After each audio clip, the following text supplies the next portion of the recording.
Coronavirus en Belgique, chamboulé par le coronavirus, le secteur du gardiennage se réorganise.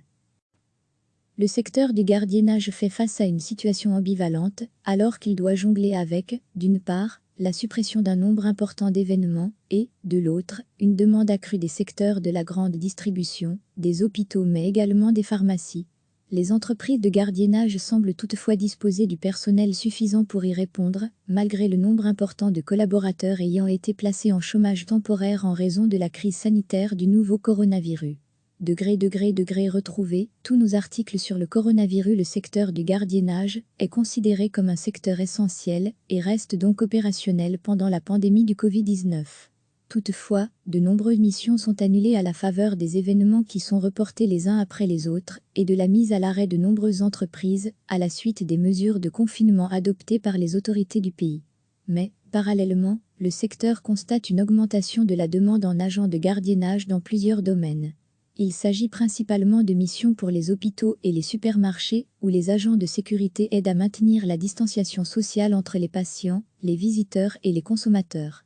Des agents mobiles de gardiennage sont également déployés pour garder un œil sur les immeubles vides, indique Securitas dans un communiqué publié lundi.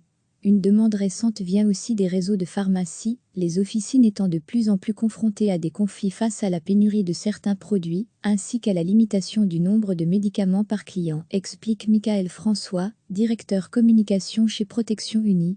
Les tentatives de braquage de pharmacies visant des produits actuellement recherchés tels que les gels hydroalcooliques ou les masques sont également en augmentation, relève-t-il. Pour autant, la hausse de la demande dans certains secteurs devrait pouvoir être gérée avec les effectifs actuels. Les agents intérimaires saisonniers, qui assuraient des missions dans l'événementiel, pourront être transvasés vers les services demandeurs, explique Michael François. Celui-ci souligne au passage que la vague d'annulation d'événements est un gros point d'interrogation pour le futur de l'entreprise, alors que l'événementiel représente 20 à 30% de ses missions totales. À noter encore que le SPF intérieur a assoupli le système actuel de formation juridique pour devenir agent de sécurité. Une simple formation en ligne, suivie par un examen par vidéoconférence, est désormais suffisante pour obtenir l'attestation obligatoire. Recevez chaque matin l'essentiel de l'actualité. Le secteur du gardiennage fait face à une situation ambivalente, alors qu'il doit jongler avec, d'une part, la suppression d'un nombre important d'événements et, de l'autre, une demande accrue des secteurs de la grande distribution, des hôpitaux mais également des pharmacies. Les entreprises de gardiennage semblent toutefois disposer du personnel suffisant pour y répondre, malgré le nombre important de collaborateurs ayant été placés en chômage temporaire en raison de la crise sanitaire du nouveau coronavirus. Degré retrouvé, tous nos articles sur le coronavirus. Le secteur du gardiennage est considéré comme un secteur essentiel et reste donc opérationnel pendant la pandémie du Covid-19. Toutefois, de nombreuses missions sont annulées à la faveur des événements qui sont reportés les uns après les autres et de la mise à l'arrêt de nombreuses entreprises à la suite des mesures de confinement adoptées par les autorités du pays. Mais, parallèlement, le secteur constate une augmentation de la demande en agents de gardiennage dans plusieurs domaines. Il s'agit principalement de missions pour les hôpitaux et les supermarchés, où les agents de sécurité aident à maintenir la distanciation sociale entre les patients, les visiteurs et les consommateurs. Des agents mobiles de gardiennage sont également déployés pour garder un œil sur les immeubles vides, indique Securitas dans un communiqué publié lundi. Une demande récente vient aussi des réseaux de pharmacies, les officines étant de plus en plus confrontées à des conflits face à la pénurie de certains produits, ainsi qu'à la limitation du nombre de médicaments par client, explique Michael François, directeur communication chez Protection Unie.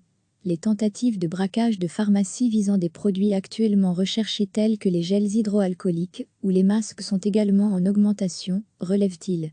Pour autant, la hausse de la demande dans certains secteurs devrait pouvoir être gérée avec les effectifs actuels.